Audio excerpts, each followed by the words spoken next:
मंगलम भगवान वीरो मंगलम गौतम प्रभु मंगलम स्थूलिभद्रा जैनो धर्मस्तु मंगलम।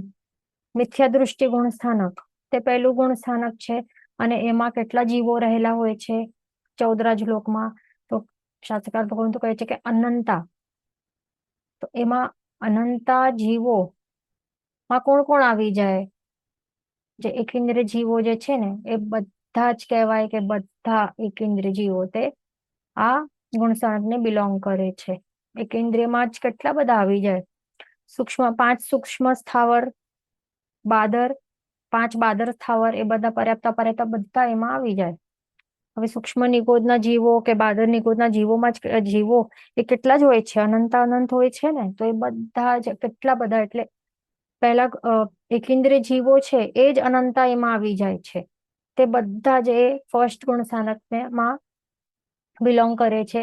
પછી બે ઇન્દ્રિય બધા જીવો પણ મિથ્યાત્વી હોય, મિથ્યાત્વ ગુણ સ્થાનકે હોય. તે ઇન્દ્રિયો બધા આ મિથ્યાત્વી હોય. ચૌરિન્દ્રિય બધા મિથ્યાત્વી અને પંચેન્દ્રિયમાં ઘણા બધા જે સમકીતી છોડીને બાકીના જે છે એ બધા જેમને સમ્યક્ત્વ નહીં હોય પંચેન્દ્રિયમાં, તો એ બધા કેવા કહેવાય? બધા મિથ્યા દૃષ્ટિ. એટલે કેટલા બધા જીવો કહેવાય એમાં રહેલા હોય છે. જે અભવીના જીવો હોય તો એ તો એમનું આત્મા કેવું હોય? અભવીનું જીવ એ અનાદિ અનંતકાળ સુધી મિથ્યાત્વી જ આ જ ગુણ સ્થાનક ઉપર રહેવાનું છે. એટલે પહેલાથી મિથ્યાત્વી જ હતા ને ફોર એવર એન્ડ એવર માટે અભવીના જીવો મિથ્યાત્વી જ રહેવાના છે.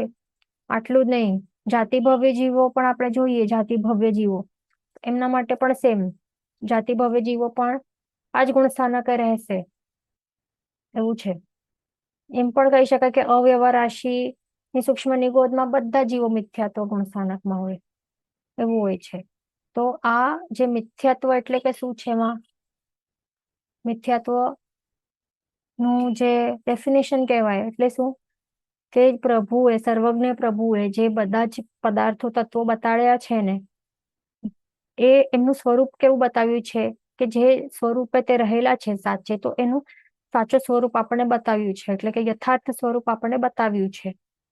તો એ પ્રભુએ જે વસ્તુઓનું, પદાર્થોનું કે તત્વોનું જે સાચું સ્વરૂપ, યથાર્થ સ્વરૂપ બતાવ્યું છે, તો એ આપણે માનતા હોઈએ, એમાં એ આપણે સ્વીકારતા હોઈએ અંતરથી કે હા એ સાચું છે, તો કહેવાય કે આપણામાં મિથ્યા દશા નથી, મિથ્યા ભાવ નથી.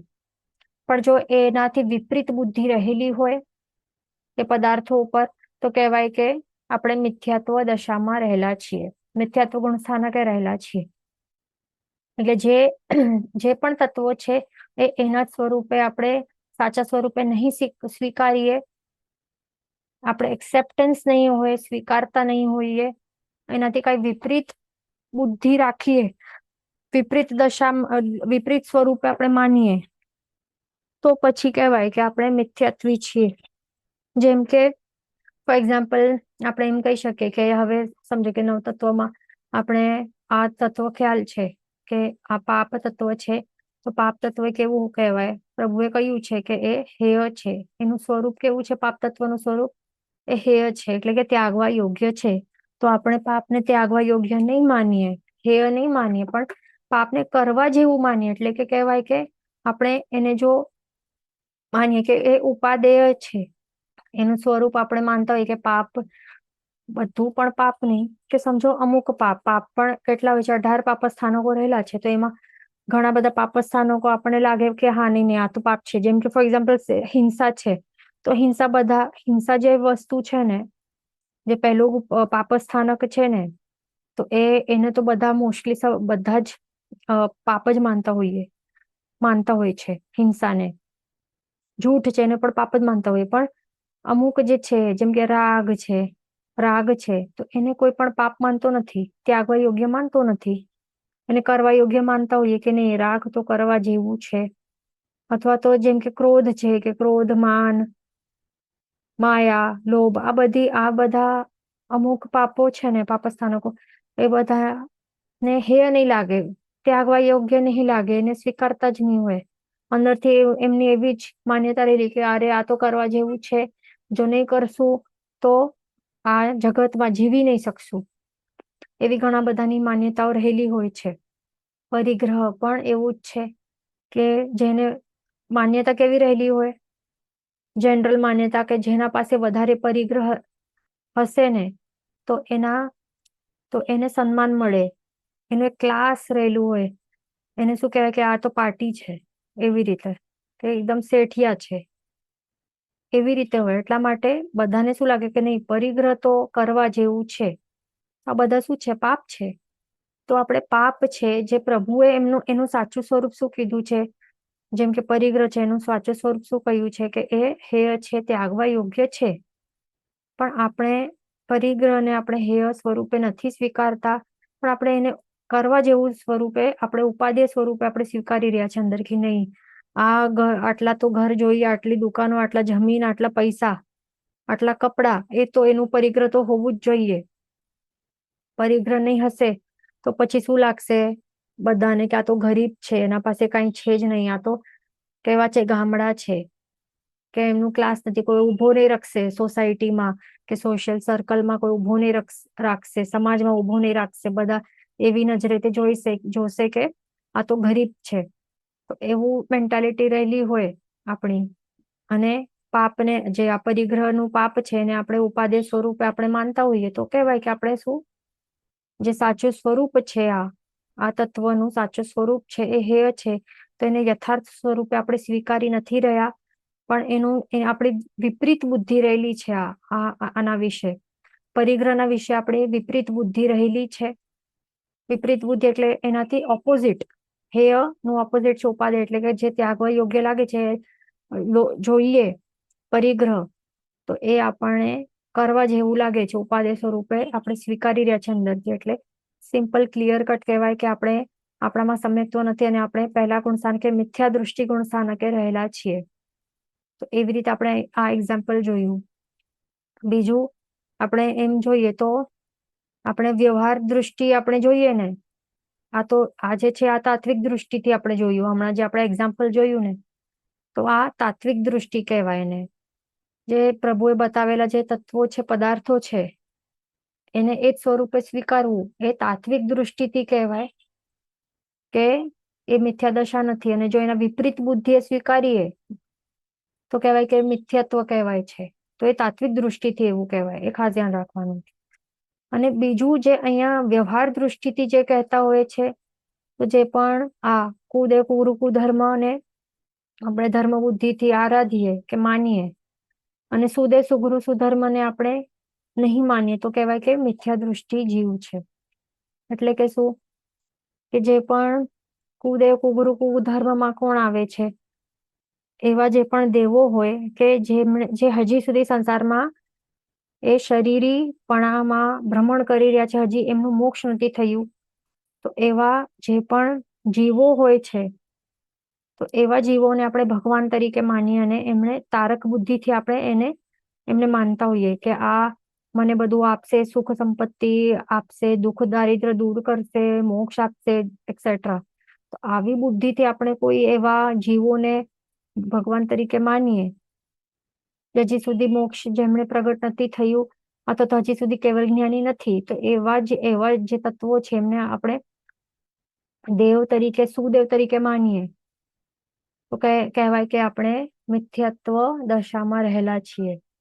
એ ધ્યાન રાખવાનું. અને સુદેવ કેવા હોય, સુદેવને આપણે નહીં માનીએ તો કહેવાય કે આપણે મિથ્યા દૃષ્ટિ છે. તો સુદેવ કેવા હોય કે જેમાં એક પણ દોષનો અંશ માત્ર નહીં હોય, તો એવા જીવોને કહેવાય કે સુદેવ છે. એટલે કે કોણ, જે આપણા અરિહંત ભગવંત છે અને સિદ્ધ ભગવંત છે, એમણે આપણે દેવ તત્વમાં આવેલું, શાસ્ત્રકાર ભગવંતો કહે છે કે એ બંને દેવ તત્વમાં આવે છે, ધ્યાન રાખવાનું.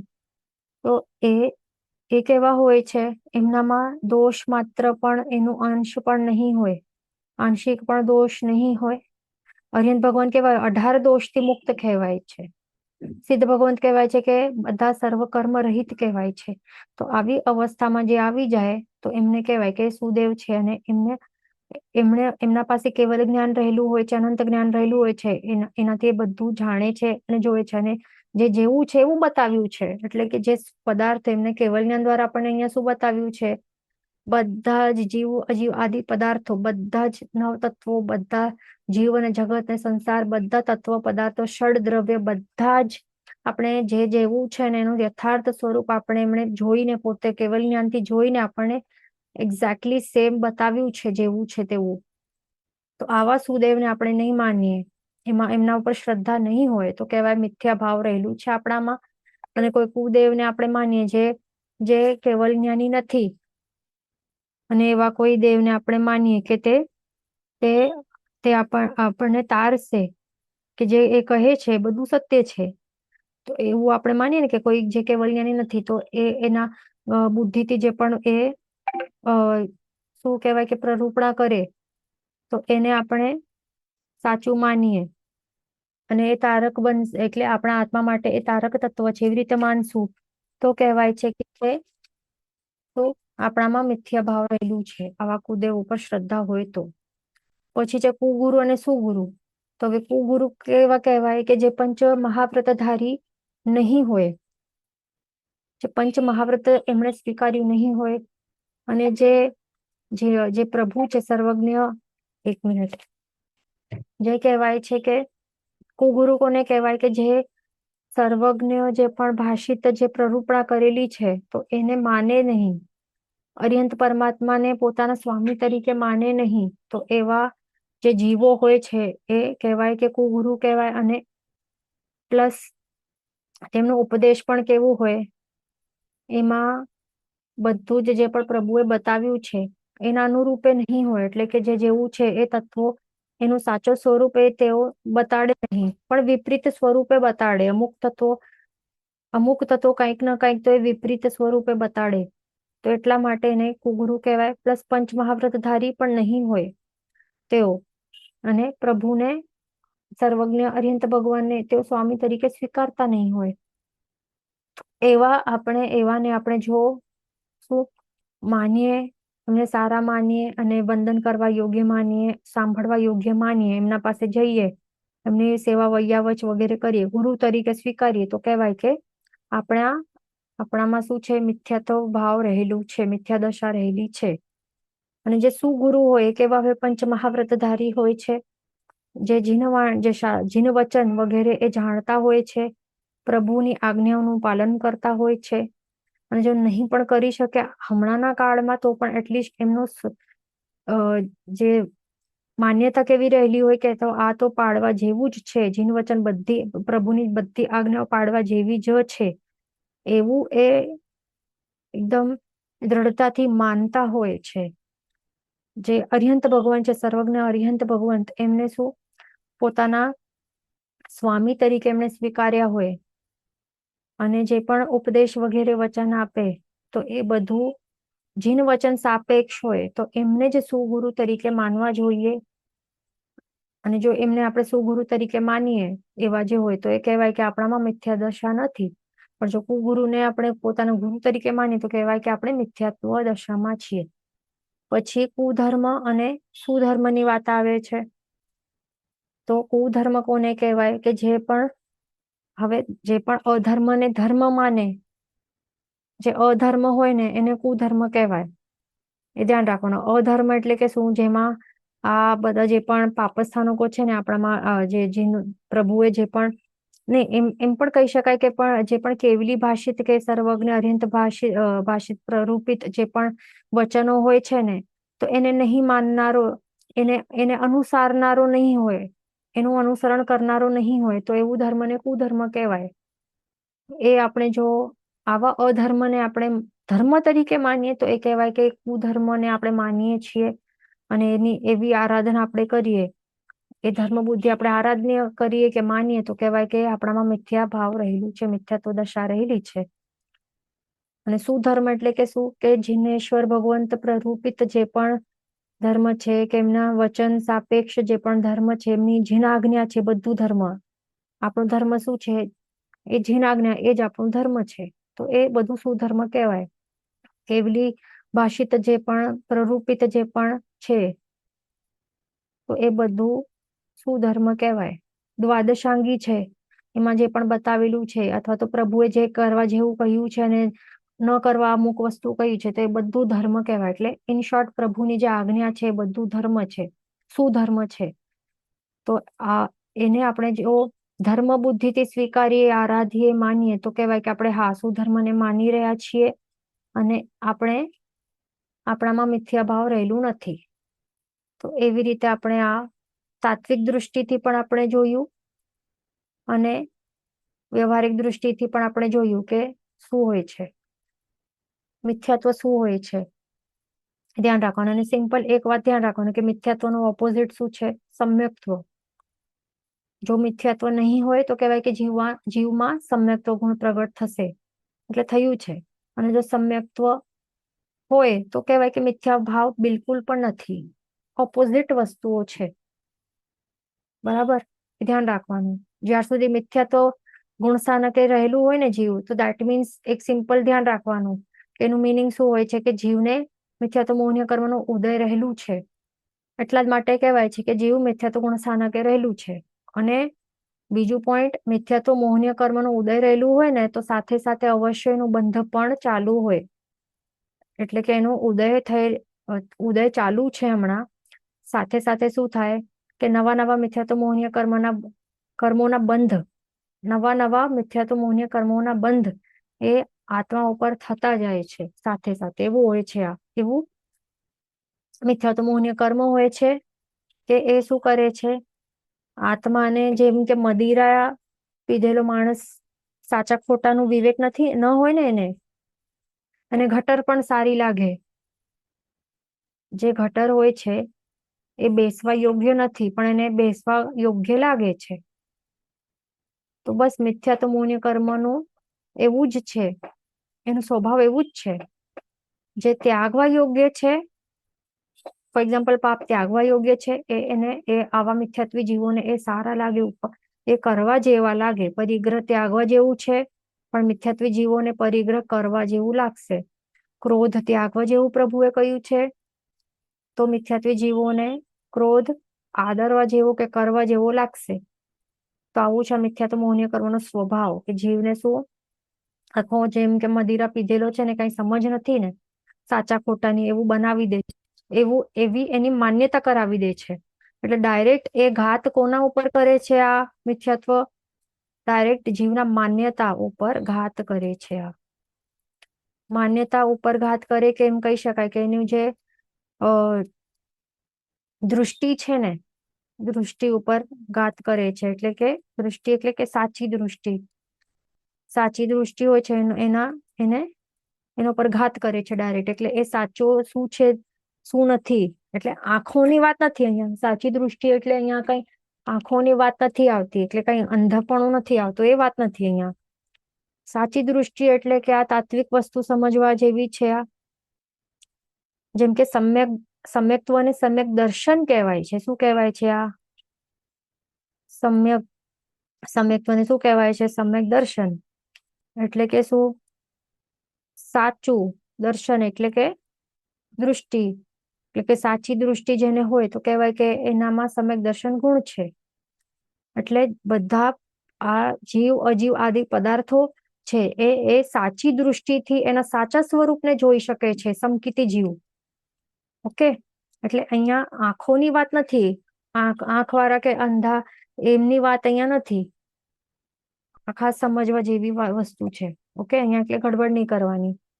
દર્શનાવર્ણ્ય કર્મ અલગ છે અને જે સમ્યક દર્શન ગુણ છે એ આત્માનો ગુણ છે, એ માન્યતાનો વિષય છે, બિલીફનો વિષય છે. આ સાચી દૃષ્ટિ એટલે કે એટલે વિવેક બુદ્ધિ કહી શકાય કે કયા પદાર્થો એ આદરવા યોગ્ય છે અને કયા પદાર્થો ત્યાગવા યોગ્ય છે, પ્લસ એનું સાચું સ્વરૂપ. ફોર એક્ઝામ્પલ પૂતગલ છે, એનું સાચું સ્વરૂપ પ્રભુએ શું કહ્યું છે? પૂતગલ કેવા હોય? નાશવંત કહેવાય છે. આ બરાબર, ક્ષણિક કહેવાય કે નાશવંત કહી શકાય. તો એનું સાચું સ્વરૂપ છે, પ્લસ એ પર છે, પર પદાર્થ છે. એનું સાચું સ્વરૂપ પ્રભુએ શું બતાવ્યું છે? આ પર પદાર્થ છે આ પૂતગલ. તો સાચી દૃષ્ટિ જે જીવમાં હશે ને, તો એ પૂતગલોને કઈ દૃષ્ટિથી જોશે? કે હા એ તો પર પદાર્થો છે, આ કઈ મારા નથી, બરાબર. પણ જે મિથ્યાત્વી હશે તો એ શું, એની દૃષ્ટિ કેવી છે, એના પાસે સાચી દૃષ્ટિ નથી, સાચી માન્યતા નથી. એટલા માટે આવા પર જે પૂતગલ જે છે એનું સાચું સ્વરૂપ પ્રભુએ બતાવ્યું છે કે પર છે, તો એને વિપરીત બુદ્ધિથી માનશે. એટલે કે વિપરીત બુદ્ધિ એટલે કે શું, પૂતગલોને એને પોતાના લાગશે, સ્વ માનશે. એટલે આ જે શરીર છે એ પૂતગલ છે, તે હું સ્વ છું, આ પોતો હું, જે શરીર છે એ મારું છે અને હું જ છું આ, એવી રીતે એને લાગશે મિથ્યાત્વી જીવને. એક્ઝામ્પલ માટે છે આ શરીરનું. એ રીતે દરેક પૂતગલો જે છે એ બધા જ પૂતગલો જે આપણા આજુબાજુ, આપણે પૂતગલોથી ચારે બાજુથી આપણે પૂતગલોથી ઘેરાયેલા છીએ ને, આપણે પૂતગલોની વચ્ચે બેઠેલા છીએ ને, તો જોઈ લેવાનું શું શું આપણને લાગે છે કે આ હું છું, કે મારું છું, મારું છે. તો એવું આપણી બુદ્ધિ હશે, વિપરીત બુદ્ધિ રહેલી હશે, સ્વપણાની બુદ્ધિ રહેલી હશે ને પૂતગલોમાં, તો સમજી લેવાનું આપણે મિથ્યાત્વી છીએ. આ એ ધ્યાન રાખવાનું. આપણામાં સાચી દૃષ્ટિ નથી, સમ્યક દર્શન નથી, આપણી માન્યતા ખોટી માન્યતા છે. આપણે વિપરીત બુદ્ધિથી આપણે, એટલે આ પદાર્થ જે પૂતગલ રૂપી પદાર્થ છે, તો એને આપણે વિપરીત બુદ્ધિથી આપણે સ્વીકારી રહેલું છે, આપણે મનમાં અંદરથી અંતરથી. પ્રભુ એનું યથાર્થ સ્વરૂપ બતાડ્યું છે, એને આપણે માનતા નથી. એટલે આ એક્ઝામ્પલ આપણે અહીંયા સમજી લેવાનું કે આ તાત્વિક દૃષ્ટિથી આ બધું વિચારવાનું, તો કે આપણને સમજાઈ જશે કે આપણું લેવલ આપણું શું છે, પહેલા ગુણસ્થાનક વાળું લેવલ છે કે ચોથા ગુણસ્થાનક વાળું લેવલ છે. એટલે પોતપોતાનું આપણને જોવાનું વિચારીને. પછી આગળ આપણે લાસ્ટ ક્લાસમાં આપણે ડિસ્કસ કરી લીધું હતું. ઓકે, તો આટલું આપણું ક્લિયર થઈ ગયું. હા, તો જે મિથ્યાત્વ મોહનીય કર્મના ઉદયવાળા જે જીવો હોય છે એ મિથ્યાત્વી કહેવાય, અને એમને જીનેશ્વર ભગવંતના જે તમામ વચનો ઉપર શ્રદ્ધા હોતી નથી, એવું હોય છે. તો હવે એવી રીતે ધ્યાન, આ પોઈન્ટમાં પણ એક ખાસ યાદ રાખવાનું છે, ધ્યાન રાખવાનું છે કે મિથ્યાત્વી કોને કહેવાય, કે જીનેશ્વર પ્રભુએ જે પણ એમના જે પણ વચન છે, તો એ તમામ વચન ઉપર શ્રદ્ધા નહીં હોય, પણ અમુક એવા પણ મિથ્યાત્વી, એટલે કે એવું જરૂરી નથી કે પ્રભુએ સમજો કે 100 વચન કહ્યા છે તો 100 વચન ઉપર શ્રદ્ધા ન હોય તો એને મિથ્યાત્વી કહેવાય, એવું કઈ જરૂરી નથી. શાસ્ત્રકાર ભગવાન તો એવું કહે છે કે જીનેશ્વર ભગવાનના 99, 100 માંથી 99 વચનો ઉપર શ્રદ્ધા રહેલી હોય, પણ માત્ર એક જ વચન છે, તો કોઈ એક વચન ઉપર શ્રદ્ધા ન હોય ને, તો આવા જીવને પણ મિથ્યાત્વી કહેવાય છે. એ ખાસ ધ્યાન રાખવાનું. એટલે આજના કાળમાં તો ઘણા બધા કહે છે કે અરે આને તો સમ્યક્ત્વ પ્રગટ થયું છે. ફર્સ્ટ ઓફ ઓલ આ મગજમાં બેસાડવી જરૂરી છે કે કોઈ પણ જીવમાં સમ્યક્ત્વ પ્રગટ થયું છે કે નહીં, એ પોતે પણ નહીં બતાડી શકે, ન તો બીજા કોઈ બતાડી શકે. એ કેવલ જ્ઞાની ભગવંતનો વિષય છે. આ એ ખાસ ધ્યાન રાખવાનું. આ આરામાં કોઈ પણ કેવલ જ્ઞાની નથી. એટલે કોઈ પણ પોતામાં કે બીજાના આત્મામાં સમ્યક્ત્વ પ્રગટ થયું છે કે નહીં, તો કોઈ જ નહીં બતાડી શકે. માત્ર લક્ષણો છે, સમ્યક્ત્વ પ્રગટ થયું છે કે નહીં એના લક્ષણો હોય, તો લક્ષણો ઉપરથી માત્ર અનુમાન લગાડી શકાય, અનુમાન માત્ર લગાડી શકાય, પણ નિશ્ચયથી સર્વથા 100% એવી રીતે કોઈ પણ નહીં કહી શકે કે યસ, કે પોતાનામાં કે બીજા કોઈ આત્મામાં સમ્યક્ત્વ પ્રગટ થયું છે. આજે કેટલું સાંભળવા મળે છે કે અમુક XYZ ને કોઈ પણ એવા કોઈ હોય તો એમના માત્ર દર્શન કરીને અન્ય ધર્મી એના દર્શનથી સમ્યક્ત્વ પ્રગટ થાય છે. એવું ઘણું આજકાલ સાંભળવા મળે છે. આ તો કેવું આશ્ચર્યકારી વસ્તુ છે. તો આવું બધું, આ તો એકદમ શું કહેવાય કે આજના કાળમાં એક જણ કંઈક કહે તો બધા એને માનવા લાગી જાય, બિલીવ કરવા લાગી જાય. અરે જીન વચન છે એ વાંચો ને, તો તમને બધું ખ્યાલ આવી જાય કે આ સાચું શું છે, કે સમ્યક્ત્વ કોઈ હમણાંના કાળમાં જે પણ અસર્વજ્ઞ છે એ કોઈ પણ કહી નહીં શકે કે એ પણ અન્ય ધર્મીના દર્શન કરીને સમ્યક્ત્વ પ્રગટ થાય છે. આ બધું ખોટો છે, મિથ્યાત્વ છે, એવું બધું આપણને બિલીવ નહીં કરવું.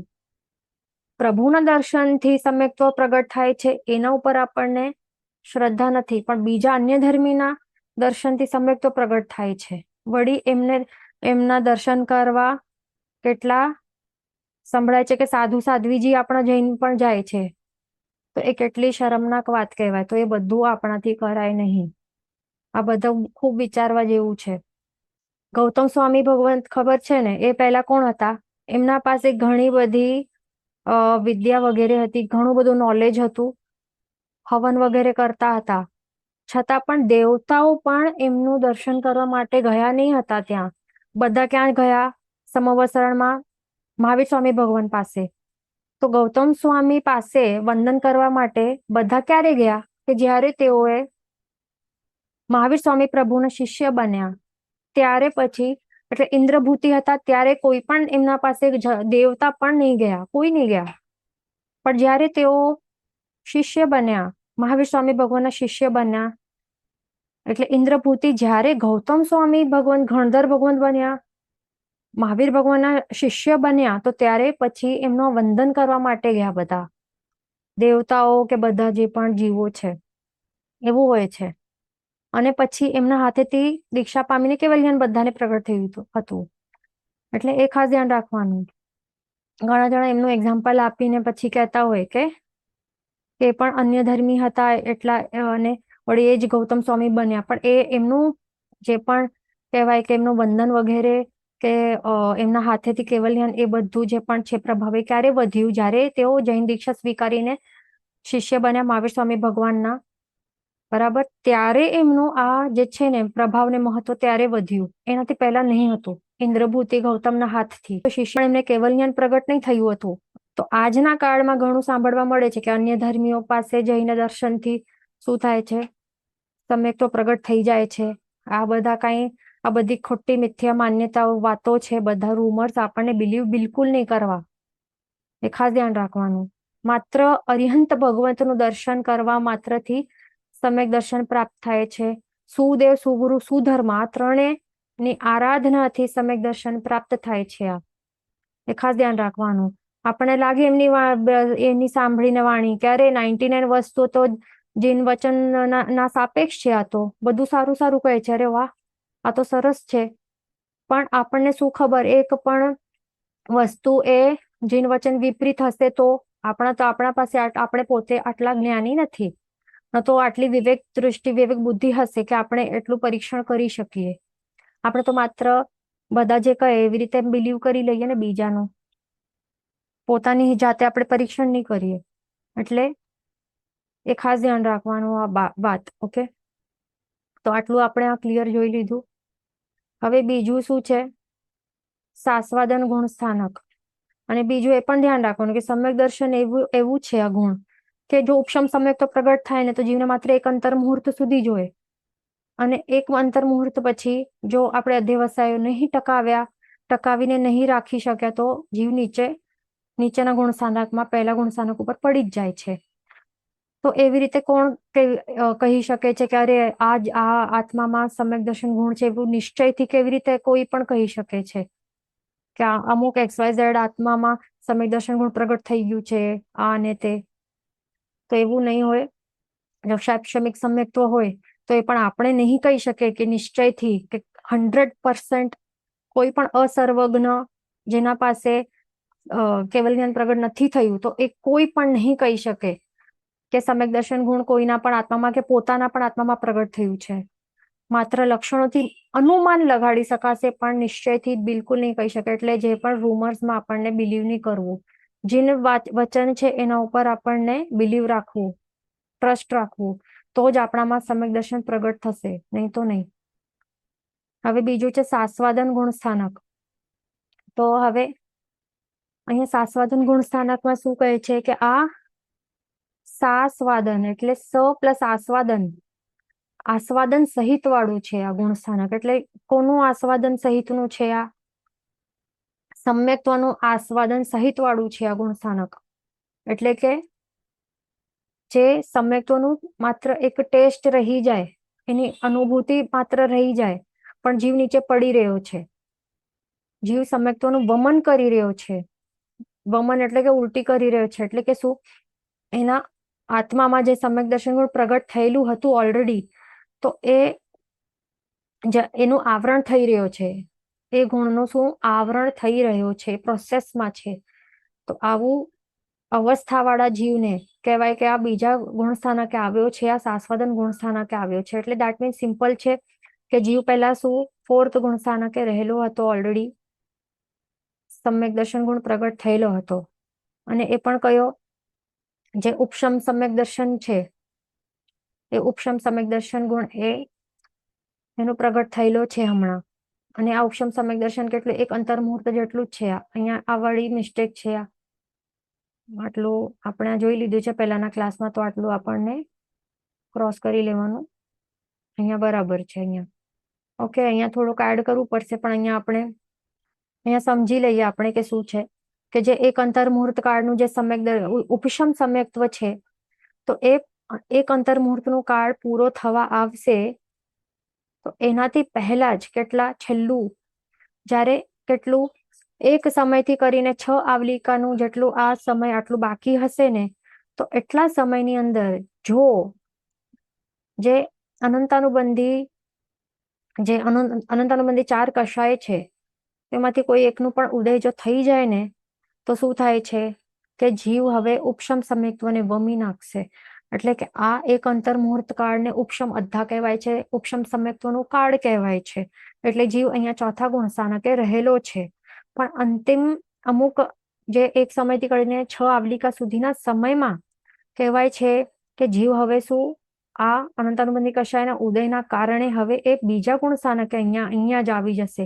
એટલે એક અંતર મુહૂર્ત કાળની અંદર, એટલે પૂરો હજી નથી થયો, એ પૂર્ણ થતા પહેલા જ કહેવાય છે કે અહીંયા બીજે ગુણ સ્થાનકે આવી ગયો છે. એને કહેવાય છે સાસ્વાદન ગુણ સ્થાનક. એટલે કહી શકાય કે સાસ્વાદન ગુણ સ્થાનકનું કાળ કેટલું, તો જેટલું આ બચેલું કાળ છે. એટલે કે જ્યારે એનું ઉદય થશે ને, અનંતાનુબંધી કષાયનું ઉદય થશે ને, તો ત્યારથી કરીને આ એક અંતર મુહૂર્તનું જે કાળ હતું ને, તો એ કમ્પ્લીટ થાય એટલું. એટલે it can B anywhere between એક સમયથી કરીને 6 આવલિકા ના વચ્ચે જ્યારે પણ એનું આ ઉદય થાય તો ત્યારથી ગણવાનું કે હવે આ પોઈન્ટ ઉપરથી, આ સમય ઉપરથી એ સાસ્વાદન ગુણ સ્થાનકમાં એ આવી ગયો છે. એટલે કે 4th થી કરીને બીજા ગુણ સ્થાનકે એ આવી ગયો છે. તો આવા બીજા ગુણ સ્થાનકે આવી ગયો છે, તો ત્યારે આ જીવના અધ્યવસાયો કે એના કેવા અવસ્થા કેવી રહેલી છે, એ કહેવાય છે કે અહીંયા ઉપમા આપેલી છે કે જેમ આપણે કોઈ જીવે, સમજો કે ખીર ખાધું છે, તો ખીરનું એ આસ્વાદન કરે છે, તેને કેટલું આનંદ થાય છે ને, ઘણું જ આનંદ થઈ રહ્યો છે એનું, એ ટેસ્ટ પૂર્વક એનું આનંદ, જે એનું ટેસ્ટ છે એને માણી રહ્યો છે. પણ હવે જીવને હવે સમજો કે ઉલટી થશે, તો ઉલટી થાય છે, તો ઉલટી વખતે હજી પણ આ જીભ ઉપર આ ખીરનું ટેસ્ટ તો રહી જાય છે ને થોડો. ખીર જે અંદર આવેલી હતી તો બધી નીકળી જશે, નીકળી રહી છે હમણાં, એ નીકળી રહી છે એટલે ઉલટી થઈ રહી છે, આ પ્રોસેસમાં છે. અને જીભ ઉપર હજી પણ ખીરનો સ્વાદ થોડો રહેલો હોય છે. તો આવા ટાઈપનું જે પ્રોસેસ ચાલી રહેલું હોય છે, એવું સેમ અહીંયા સમજવાનું કે ઉપશમ સમ્યક્ત્વનું કાળ હજી ચાલુ છે. આ એક ઉપશમ અધ્ધા એટલે એક અંતર મુહૂર્તનો કાળ અહીંયા હજી બાકી છે, ચાલુ છે અહીંયા. અને આટલા અંતિમ સમયમાં એને ઉલટી થઈ રહી છે, એટલે કે સમ્યક્ત્વનું વમન કરી રહ્યો છે. એટલે કે સમ્યક્ત્વનું ગુણ જે છે આત્મા ઉપર પ્રગટ થયું હતું, તો એના ઉપર આવરણ હવે થઈ રહ્યું છે. કોનું આવરણ અહીંયા દેખાય છે આપણને, અનંતાનુબંધી કષાયોનું ઉદય અહીંયા થયું છે. તો એના કારણે હવે સમ્યક્ત્વ ગુણ એ ઢંકાઈ જશે, ઢંકવાનું સ્ટાર્ટ થઈ જાય છે અહીંયા. એટલે કહેવાય છે કે એ શું કહેવાય કે ઉપશમ સમ્યક્ત્વનું વમન કરે છે અહીંયા આ પ્રોસેસ લાસ્ટ આટલામાં. અને એ વખતે એને સમ્યક્ત્વનું વમન કરે છે, પણ સાથે સાથે જે સમ્યક્ત્વ પ્રગટ થયેલું હતું એનું સ્વાદ, આસ્વાદન એનું હજી રહેલું છે. હજી એનું પૂરો નથી થયો ને આ કાળ, સમ્યક્ત્વનો કાળ તો એક અંતર મુહૂર્તનો હજી પૂર્ણ નથી થયો, બરાબર. એનું પ્રોસેસ છે આ સમ્યક્ત્વ ગુણ નું આવરણ થવાનું, એ પ્રોસેસ ચાલી રહ્યું છે. અને હજી સંપૂર્ણપણે એનું આવરણ નથી થયું, આવરણનું પ્રોસેસ ચાલુ છે. એટલે કહેવાય કે સમ્યક્ત્વનું આસ્વાદ, થોડું ઘણું સ્વાદ અહીંયા બાકી રહેલું છે. આખો એ સમ્યક્ત્વ ગુણ નું આખું આવરણ નથી થયું હજી. એટલા માટે કહેવાય છે કે આ ગુણસ્થાનકને કહેવાય સાસ્વાદન ગુણસ્થાનક. અને આટલું એક અંતર્મુહૂર્તનું કાળ પતી જાય ઉપશમ અધ્ધાનું, તો કહેવાય કે હવે જીવ અવશ્ય શું એનું જે અશુદ્ધ પુંજ છે, એટલે કે મિથ્યાત્વ મોહનીય કર્મના જે દલીક છે આ, તો હવે એ ઉદયમાં આવશે. એટલે હવે જીવ શું સીધો પહેલા ગુણ સ્થાનકે ઉતરી પડે છે, એ ધ્યાન રાખવાનું. એટલે હવે જીવ કેવા મિથ્યા ભાવમાં આવી જાય છે, મિથ્યા દૃષ્ટિગુણ સ્થાનકે એ આવી ગયો છે આ જીવ, એ ખાસ ધ્યાન રાખવાનું. તો કહેવાય છે કે ઉપશમ સમ્યક્ત્વથી પડતા અને ઉપશમ શ્રેણીથી પડતા જીવ આ બીજા ગુણ સ્થાનકને સ્પર્શે છે, સ્પર્શી શકે છે, અને એના સિવાય એ પોસિબલ નથી. એટલે મેન શું કે ઉપશમ સમ્યક્તો હોય ને તો જ બીજા ગુણ સ્થાનકે, એટલે કે જો આ કન્ડિશન સહિત અનંતાનુબંધી કશાયના ઉદયનું કન્ડિશન રહેલું હોય, આ બધા કન્ડિશન સહિત રહેલું હોય, જે જીવ ઉપશમ સમ્યક્ત્વ પ્રગટ થયેલું હોય, પછી આ બધા કન્ડિશન્સ જો લાગુ પડે, ઉદય આ બધું ઉદય થાય, તો પછી સમજી લેવાનું કે જીવ અવશ્ય બીજા ગુણ સ્થાનકે આવશે અને ત્યાંથી અવશ્ય મેવ આ પહેલા ગુણ સ્થાનકે ઉતરી જ જશે. ક્યારે પણ એક રૂલ યાદ રાખવાનું કે બીજા ગુણ સ્થાનક હોય ને તો બીજા ગુણ સ્થાનકથી ઉપર ક્યારે પણ નહીં જઈ શકાય. એટલે જીવને જો ઉપર ચડવું હોય ને તો પહેલા ગુણ સ્થાનકથી એ ઉપર ચડી શકે છે, પણ બીજાને સેકન્ડ ગુણ સ્થાનક નહીં આવે, એને એ સ્કીપ કરવું પડે. એક પગથિયું હોય ને તો એને સ્કીપ કરીને આગળ જઈ શકે, ત્રીજા જઈ શકે કે ચોથા જઈ શકે. ઓકે, તો આપણે વાત કરતા હતા કે જે પણ ઉપશમ સમ્યક્ત્વ જે છે એના વગર કોઈ પણ જીવ બીજા ગુણ સ્થાનકે આવી નહીં શકે, એ ખાસ ધ્યાન રાખવાનું. બીજા ગુણ સ્થાનકે ક્યારે આવે? ચોથા ઉપરથી પડતા ટાઈમ, જ્યારે આ કન્ડિશન્સ લાગુ પડે તો ત્યારે જ આ એ પણ ઉપશમ સમ્યક્ત્વ વાળું ચોથો ગુણ સ્થાનક રહેલું હોય, પ્લસ આ કન્ડિશન્સ લાગુ પડે, તો ત્યારે જ જીવ બીજા ગુણ સ્થાનકે આવી શકે. અને બીજા ગુણ સ્થાનકે આવવાનું એના સિવાય બીજો કોઈ પણ રસ્તો કે રીત નથી, એ ધ્યાન રાખવાનું. અને એવી રીતે એ ધ્યાન રાખવાનું કે જરૂરી નથી કે ચોથા ગુણ સ્થાનકથી જ આવે. કોઈ જીવ સમજો કે આ પાંચમા ગુણ સ્થાનકે ફિફ્થ છે કે સિક્સ્થ ગુણ સ્થાનકે ઉપશમ સમકીર્તિ રહેલું છે જીવ, અહીંયા આ ગુણ સ્થાનકે પણ હોઈ શકે, આ ગુણ સ્થાનકે પણ ઉપશમ સમકીર્તિ હોય, કે સાતમા ગુણ સ્થાનકે પણ ઉપશમ સમકીર્તિ જીવ હોઈ શકે. તો આવા ગુણ સ્થાનક ઉપર રહેલું જે જીવ હોય છે, તો એ જ્યારે ઉતરતો હોય, બરાબર, અને જો એ જીવને આ કન્ડિશન લાગુ પડે, આ મેઇન ઇમ્પોર્ટન્ટ કન્ડિશન આ લાગુ પડે, અનંતાનુબંધી કશાયનો ઉદય થાય, તો અહીંયા સાતમાંથી ડાયરેક્ટ આ જીવ બીજા ગુણ સ્થાનકે એ ઉતરી શકે છે. અને ત્યાં હવે બીજા ઉપર આવે તો અવશ્ય કમ્પલસરી ફર્સ્ટ ઉપર આવશે જ, એટલે ધ્યાન રાખવાનું. એવી જ રીતે સિક્સ્થ થી ડાયરેક્ટ આ સેકન્ડ ઉપર આવી શકે છે, અને પછી ફર્સ્ટ ઉપશમ સમકીર્તિ પ્લસ આ કન્ડિશન્સ. પછી ફિફ્થ ગુણ સ્થાનક વાળા માટે પણ સેમ, ફિફ્થ થી સેકન્ડ ઉપર ડાયરેક્ટ આવી શકે અને પછી ફર્સ્ટ ઉપર જાય, અને ચોથા વાળું પણ સેકન્ડ થી ફર્સ્ટ આવી શકે. એટલે સેકન્ડ ગુણ સ્થાનક ઉપર આવવાનું આવો જ આ જ એક રસ્તો છે, આવું જ. પણ ચડવાનું તો બિલકુલ રસ્તો જ નથી. એટલે પહેલાથી બીજા ઉપર ડાયરેક્ટ જઈ જ નહીં શકાય. પહેલાથી ત્રીજા ઉપર જઈ શકાય કે ફોર્થ ઉપર જઈ શકાય, પણ સેકન્ડ ગુણ સ્થાનકને સ્કીપ જ કરવાનું કમ્પલસરી. આ નિયમ તરીકે બુકમાં નોટ ડાઉન કરી લેવાનું, યાદ રાખવાનું છે આ વસ્તુ. ઓકે, તો આટલું આપણે જોયું. હવે આગળ અહીંયા વાત બતાવેલી છે, એ તો આપણે પહેલા જોઈ લીધી હતી કે જીવ ઉપશમ સમ્યક્તો કેવી રીતે પ્રાપ્ત કરે છે. એ શું કરે છે?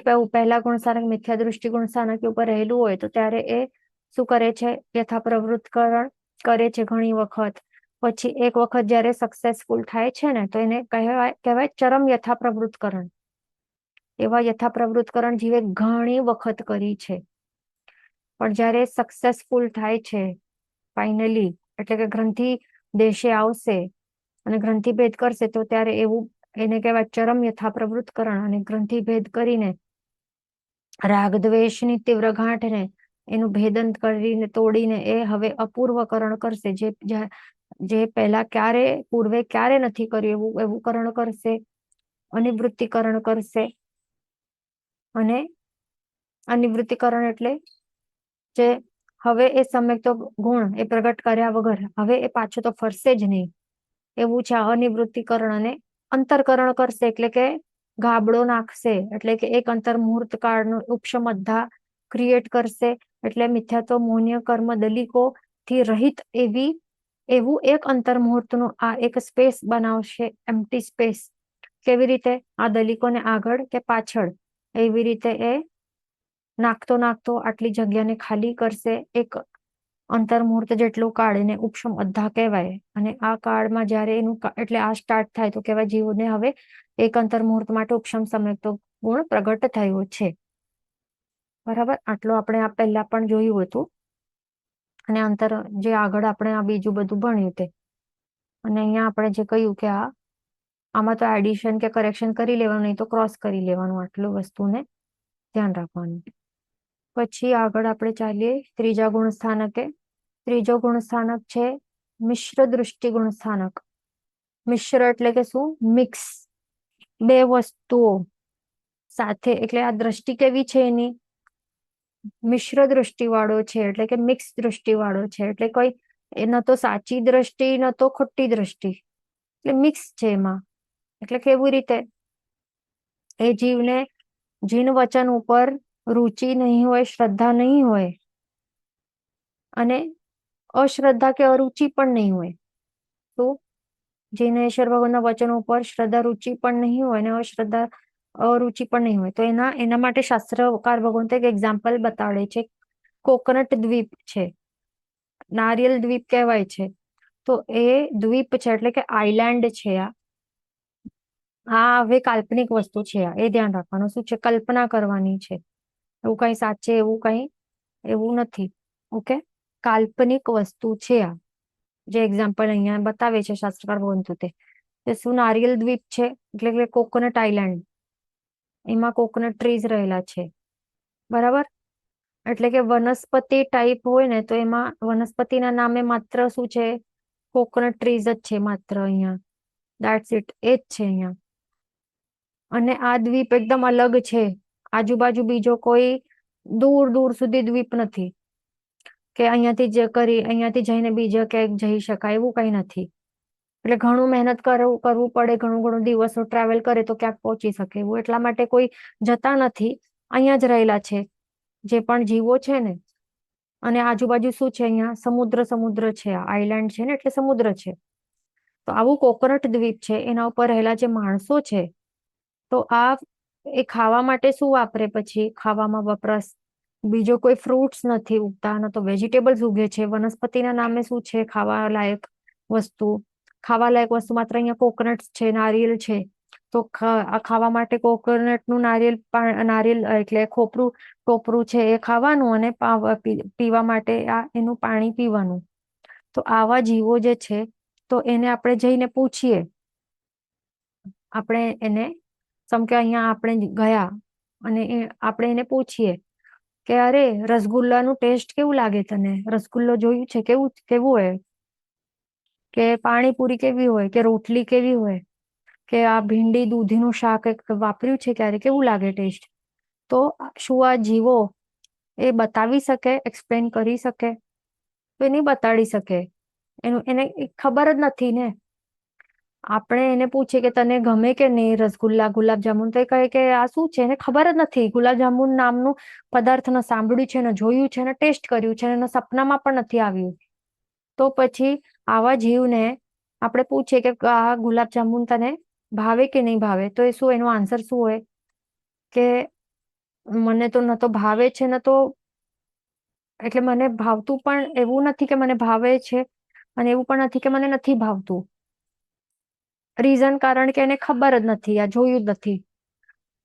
એટલે કે સિમ્પલ વર્ડ્સમાં આ ગુલાબજાંબુ નામની વસ્તુ પર ન તો એને રાગ છે, ન તો દ્વેષ છે, કારણ કે એનાથી એ ટોટલી અજાણ છે. બરાબર, તો આવું મિશ્ર દૃષ્ટિકોણ સ્થાનક વાળાને એવું જ હોય છે કે જીનેશ્વર ભગવાનના વચન ઉપર ન તો રાગ હોય, ન તો દ્વેષ, એટલે રુચિ પણ નહીં હોય અને અરુચિ પણ નહીં હોય, શ્રદ્ધા પણ નહીં હોય અને અશ્રદ્ધા પણ નહીં હોય. એ ધ્યાન રાખવાનું. ઓકે, અને જે મિથ્યાત્વી જીવો હોય છે એને શું? એને જીન વચનો ઉપર એને દ્વેષ પણ હોઈ શકે છે, ધ્યાન રાખવાનું. પણ મિશ્ર દૃષ્ટિ વાળાને જીન વચન ઉપર દ્વેષ નહીં હોય, ન તો રાગ હોય ન તો દ્વેષ, કાંઈ નહીં હોય.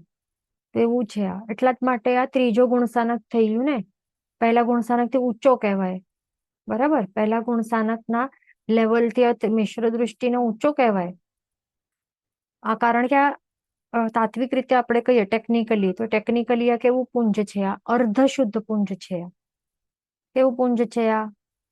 અર્ધ શુદ્ધ એટલે હાફ શુદ્ધ, એટલે હાફ અશુદ્ધ અને હાફ શુદ્ધ, એવી રીતે કહી શકાય. અને આપણે એકદમ પ્રિસાઇસલી કહીએ તો શું છે અર્ધ શુદ્ધ પુંજમાં? અર્ધ શુદ્ધ પુંજમાં મિશ્ર મોહનીય કર્મ છે. શું છે? આ મિશ્ર મોહનીય કર્મના દલીકો રહેલા હોય છે ઉદયમાં.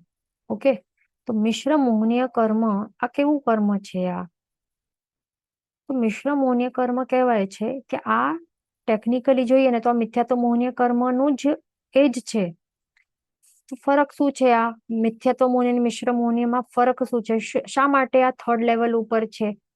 એટલે આ પહેલા લેવલ ઉપર મિથ્યાત્વ મોહનીય કર્મ છે. ઓકે, તો આ ફર્સ્ટ લેવલ ઉપર, સૌથી નીચા લેવલ ઉપર મિથ્યાત્વ મોહનીય કર્મ છે. અને આપણે શું ફેક્ટ કહ્યું કે મિશ્ર મોહનીય કર્મ ટેકનિકલી તો મિથ્યાત્વ મોહનીય કર્મ જ છે, તો પણ આ ઉપર થર્ડ લેવલ ઉપર શા માટે છે? તો એક રીઝન છે એમાં. રીઝન સિમ્પલ છે કે આ મિશ્ર મોહનીય કર્મ એ મિથ્યાત્વ મોહનીય કર્મને જ્યારે આપણે નબળો કરીએ, ડાયલ્યુટ કરીએ, એનો રસમાં ઘટાડો રહેલો હોય ને, તો એ શું બની જાય? એને શું કહેવાય? મિશ્ર મોહનીય કહેવાય. તો એને મિશ્ર મોહનીય કહેવાય. એટલે કે એનું રસ કેવું છે? મિથ્યાત્વ મોહનીય કર્મનું રસમાં ઘટાડો કે નબળો કરીએ, આપણે ડાયલ્યુટ કરીએ ને, એને ડાયલ્યુટેડ વર્ઝન કહેવાય મિશ્ર મોહનીય કર્મને. એટલા માટે. અને આ મિથ્યાત્વ મોહનીય તો એકદમ કડવામાં કડવું કે વર્સ્ટ વર્ઝન કહેવાય. એટલે આ તો ઓરિજિનલ વર્ઝન છે આ કર્મનું. એને નબળો કરીએ, રસમાં ઘટાડો કરીએ, તો આ નબળું વર્ઝન કહેવાય મિશ્ર મોહનીય કર્મ, અર્ધ શુદ્ધ કહેવાય. તો એના ચાન્સીસ કેવા છે? બાજુમાં આવી જાય છે ને, ચોથાના ગુણસાનકના બાજુમાં કહેવાય છે.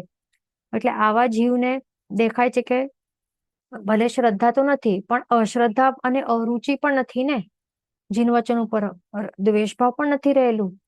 તો એવું છે આ જીવ, બરાબર. આ જીવ કેવું છે? અજ્ઞાની કાઇન્ડ ઓફ છે. એને જે પ્રભુના જે વચન છે એને એનું સાચું સ્વરૂપે જાણતો નથી. જો જાણી જશે તો ઘણા બધા ચાન્સીસ છે કે ચોથા ગુણસાનક ઉપર આવી શકે છે. એટલે આવું કહેવાય કે એનું લેવલ વધારે કહેવાય છે. એટલા માટે થર્ડ લેવલ ઉપર છે, એ ધ્યાન રાખવાનું, બરાબર. તો જ્યારે પણ જીવના મિશ્ર મોહનીય કર્મ જે છે, એટલે કે અર્ધશુદ્ધ પુંજ કહેવાય છે. એટલે એ પણ ક્યારે સમ્યક્ત્વ છે, ઉપશમ સમ્યક્ત્વ જે છે, તો એનું કાળ જે છે, જ્યારે ઉપશમ કાળ ચાલી રહેલું છે, એક અંતર્મુહૂર્ત કાળનું, એ જ સમય જીવ શું કરે છે? એના દેવસાયો, વિશુદ્ધ દેવસાયો ચાલી રહેલા છે, એના કારણે જીવ શું કરે છે? આગળ ત્રિપુંજીકરણનું ક્રિયા એ સાથે સાથે કરતું હોય છે. તો આ ત્રિપુંજીકરણમાં જીવ આવા 3 પ્રકારના પુંજ બનાવે છે. એમાંથી એક અર્ધશુદ્ધ પુંજ પણ હોય છે, અને એને કહેવાય છે મિથ્યાત્વ મોહનીય કર્મનો ને નબળો કરે છે, એના રસમાં ઘટાડો કરે છે અમુક માત્રામાં, તો ત્યારે એ અર્ધશુદ્ધ પુંજ બને છે, એટલે કે મિશ્ર મોહનીય કર્મ કહેવાય છે. તો જ્યારે આ ઉપશમ સમ્યક્ત્વનો એક અંતર્મુહૂર્તનો કાળ પૂર્ણ થશે, અને એ પછી આવું, અને સાથે સાથે અહીંયા ત્રિપુંજીકરણ પણ કરેલું છે, તો આ પૂર્ણ થશે ને, તો એ વખતે જો જીવનું અર્ધશુદ્ધ પુંજનું ઉદય થશે, એટલે કે મિશ્ર મોહનીય કર્મનો ઉદય થશે, તો જીવ હવે અહીંયા ચોથા ગુણસ્થાનકથી આગળ ચાલીને અહીંયા આ પોઈન્ટ ઉપર ત્રીજા ગુણસ્થાનક, એટલે કે મિશ્ર દૃષ્ટિ ગુણસ્થાનકનું એનું એ પ્રાપ્ત કરશે, આ થર્ડ લેવલ પ્રાપ્ત કરશે આ જીવ. અને એ વખતે જીવના અધ્યવસાયો કેવા રહેલા હશે?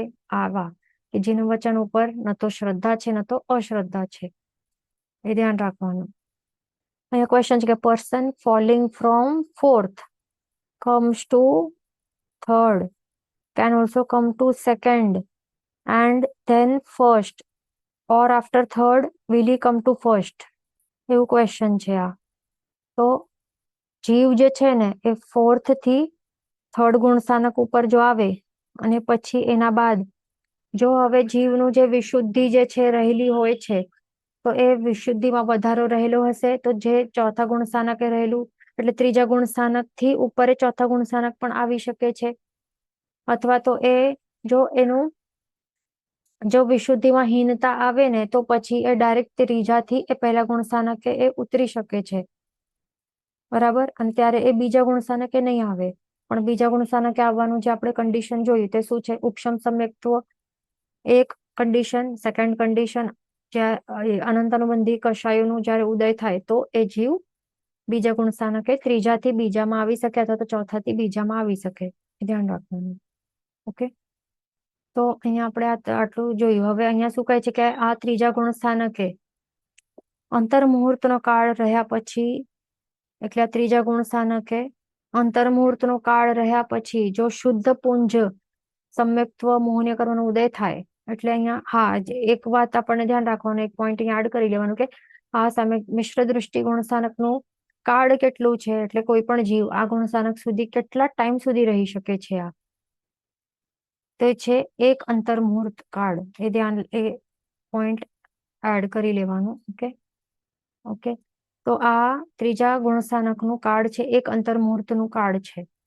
એક અંતર્મુહૂર્ત કાળમાં એ ત્રીજા મિશ્ર દૃષ્ટિ પણ રહે, અને એના બાદ એ શું ઉપર ચડી પણ શકે, અથવા તો એ પહેલા ગુણ સ્થાનકે ઉતરી પણ શકે છે. એ ધ્યાન રાખવાનું. અને જો એના જે સત્તામાં સમજો કે શુદ્ધ પુંજ હોય તો જ ચોથે ગુણ સ્થાનકે એ આવી શકે છે. એ ધ્યાન રાખવાનું. અને જો મિથ્યાત્વ ગુણ સ્થાનકે જો ઉતરી જાય છે, પહેલા ગુણ સ્થાનકે આવી જાય, અને એ પછી સમ્યક્ત્વ મોહનીય કર્મ છે એ ખતમ થઈ જાય, એટલે કે શુદ્ધ પુંજ છે એ આખું કન્વર્ટ થઈ જાય મિથ્યાત્વ મોહનીયમાં. તો એવું પણ હોય ને કે એવું થોડી છે કે એક વખત ત્રિપુંજીકરણ કરે તો ત્રિપુંજીકરણ હંમેશ માટે રહેશે, એવું છે કે એવું કઈ નથી. એ ધ્યાન રાખવાનું. ત્રિપુંજીકરણ કરે છે ઉપશમ સમ્યક્ત્વ વખતે, આ 3 ટાઈપના પુંજ બનાવે છે, શુદ્ધ, અર્ધશુદ્ધ અને અશુદ્ધ. તો એવું કઈ નથી કે આખા ફોરએવર માટે આ રહેશે જેવા. હવે જીવ જો પહેલા ગુણ સ્થાનકે આવી જાય તો પછી મિથ્યાત્વ ગુણ સ્થાનકે આવી જાય તો પછી શું થાય છે કે જે એનું જે પલ્યોપમનું અસંખ્યાતમું ભાગ છે, એટલા સમય આટલા જ ટાઈમમાં એ જે સમ્યક્ત્વ મોહનીય કર્મો છે ને એનું એ ઉદ્વલના કરી નાખે, એટલે કે એનું કન્વર્ઝન બધું કરે. એટલે કન્વર્ઝન કેવી રીતે કરે? સમ્યક્ત્વ મોહનીય કર્મ એ બધું કન્વર્ટ થઈ જાય મિથ્યાત્વ મોહનીય કર્મમાં, અને એ ભોગવીને એ બધું ખાલી થઈ જાય. એટલે કે આ એક શુદ્ધ પુંજ આખો ખાલી થઈ ગયો. હવે એના સત્તામાં જે આત્મામાં આ કર્મ જે છે એ સત્તામાંથી જ એને કાઢી નાખ્યું સમ્યક્ત્વ મોહનીયને. બરાબર. અને મિશ્ર શું કહેવાય, મિશ્ર મોહનીય કર્મ છે એ રહેલો છે હજી. અને પછી હવે શું કરશે? એક સમજો કે એક બાકી છે, અર્ધશુદ્ધ એક બાકી છે, તો એ પછી ક્યારે જશે? તો સમજો કે એના જે અધ્યવસાયોમાં જો એમાં વિશુદ્ધિ થઈ જાય તો પછી એ શું થશે? એ પહેલાથી એ ત્રીજેમાં આવી જશે. બરાબર. પણ એ ચોથા ગુણ સ્થાનકે નહીં આવી શકે, કારણ કે અહીંયા દેખાય છે અહીંયા શુદ્ધ પુંજ છે જ નહીં, તો પછી સંકિત કેવી રીતે પ્રાપ્ત થશે એને? બરાબર. સમ્યક્ત્વ મોહનીય કર્મનો ઉદય અહીંયા થઈ નહીં શકે, કારણ કે આ આખું પુંજ એને શું કર્યું? ઉદ્વલના કરી નાખી, ખતમ, રિક્ત કરી નાખ્યું. આત્માના સત્તામાં નથી, તો પછી ધ્યાન રાખવાનું. અહીંયા અર્ધશુદ્ધ પુંજ હજી રહેલું છે, એટલા માટે ત્રીજા ગુણ સ્થાનકે આવી પણ શક્યું. બરાબર. હવે અહીંયાથી સમજો કે ત્રીજા ગુણ સ્થાનકે આવી ગયો. હવે પછી એક અંતર્મુહૂર્તનો જ કાળ છે, અને સમ્યક્ત્વ મોહનીય તો છે નહીં એના સત્તામાં, તો હવે તો ચોથે તો એ જઈ નહીં શકશે. તો ચોથે જઈ નહીં શકશે તો ક્યાં જશે? હવે કમ્પલસરી હવે ઉતરશે, અને એ પહેલા ગુણ સ્થાનકે ઉતરી જશે, અને પહેલા ગુણ સ્થાનકે આવશે, અને ત્યાં વધારે કાળ રહ્યો તો પછી પલ્યપમના સંખ્યાતના ભાગના આટલા ટાઈમમાં શું થશે? જે એનું અર્ધશુદ્ધ પુંજ છે ને એ પણ એને રિક્ત કરી નાખશે, એટલે કે ઉદ્વલના કરશે, બધું કન્વર્ટ થઈ જશે. બધું એ કન્વર્ટ કરી નાખશે મિથ્યાત્વ મોહનીય કર્મમાં, અને બધા ભોગવાઈને એટલે કે આખો રિક્ત કરી દેશે આ અર્ધશુદ્ધ પુંજ પણ. એટલે હવે એના પાસે હવે શું? આ ત્રિપુંજીકરણ કરેલું હતું તો હવે કોઈ પણ પુંજ નથી બાકી. ઓબ્વિયસલી મિથ્યાત્વ દૃષ્ટિ ગુણ સ્થાનકે આવેલું છે, તો અશુદ્ધ પુંજ તો રહેવાનું જ છે ને, એ થોડી જાય. બરાબર. ત્યાં પહેલા ગુણ સ્થાનકે આવેલું છે એટલે મિથ્યાત્વ મોહનીયનો ઉદય છે. ઉદય સાથે શું હોય? સાથે સાથે કમ્પલસરી આપણે એક નિયમ બતાવ્યું કે બંધ પણ હોય, કે બંધ થતું રહે નવા નવા મિથ્યાત્વ મોહનીયનું. તો માત્ર હવે એના સત્તામાં એક જ પુંજ રહેલું છે, દેટ ઇઝ મિથ્યાત્વ મોહનીયનું અશુદ્ધ પુંજ બાકી છે. તો હવે એને હવે સમ્યક્તો જો પામવું હોય પાછો, તો પછી શું કરવું પડશે? તો એને ઉપશમ સમ્યક્તો પ્રગટ કરવું પડશે. અંતરકરણ વગેરે જે પણ ક્રિયાઓ છે, એ બધી ક્રિયાઓ કરીને, આવા કરણો કરીને પછી એ ઉપશમ સમ્યક્તો પ્રગટ કરશે ને, તો ત્યારે એનું બનશે. આ ત્રિપુંજીકરણ જ્યારે કરશે તો ત્યારે પાછા આ સત્તામાં આવી જશે ના સમ્યક્તો મોહનીય એન્ડ મિશ્ર મોહનીય. તો એવી રીતે બધું આ વસ્તુઓ રહેલી હોય છે, ધ્યાન રાખવાનું. એ ક્વેશ્ચન છે 4th to 3rd to 1 is possible. આ રાઈટ છે.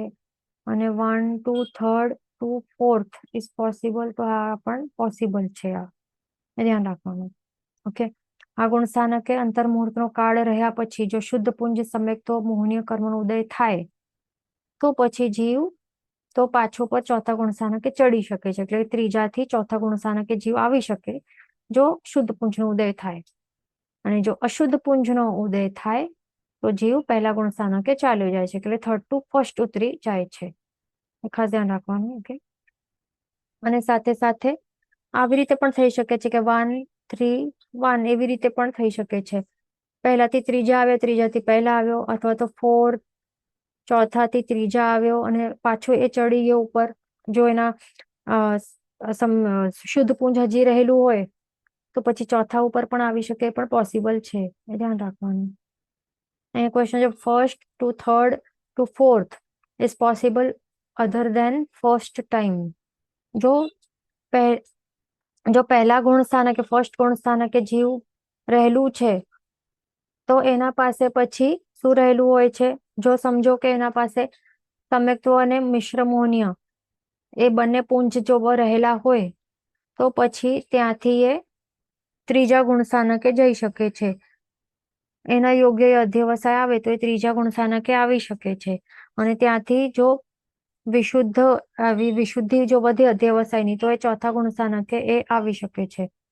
એટલે મેન એને મિશ્ર મોહનીય જે છે તો એનું જે અર્ધશુદ્ધ પુંજ છે તો એ હોવું જોઈએ સત્તામાં, તો એ ત્રીજા ઉપર આવી શકે. એ ધ્યાન રાખવાનું. આ પોઈન્ટ જો આ સત્તામાં જ નહીં હોય તો પછી ત્રીજે નહીં આવી શકે.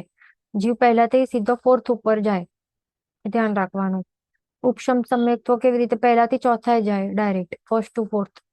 અને સમ્યક્તો મોહનીય જે છે તો એ સમ્યક્તો મોહનીય હોય તો પહેલાથી એ જીવ ચોથે 1st to ડાયરેક્ટ 4th જઈ શકે છે. આ સમ્યક્તો મોહનીય જો હોય છે, જો સમ્યક્તો મોહનીય કર્મ એટલે કે આપણું આ જે શુદ્ધ પુંજ છે તો એ જો એ ઉદયમાં આવે તો 1st to 4th ડાયરેક્ટ જઈ શકે છે. અને એક એવું કહેવાય અક્ષમ સમ્યક્ત્વ કહેવાય છે. આ બરાબર. કારણ કે સમ્યક્તો મોહનીયનો ઉદય ચાલી રહેલું તો એ કયો હોય? સંકિત એ ક્ષપશામિક સમ્યક્ત્વ એને કહેવાય છે. આ એ ધ્યાન રાખવાનું.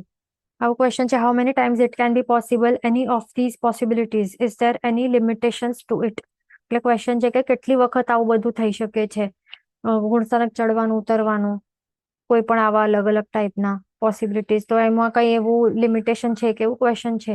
તો એમાં કોઈ પોસિબિલિટી એટલે લિમિટેશન્સ નથી.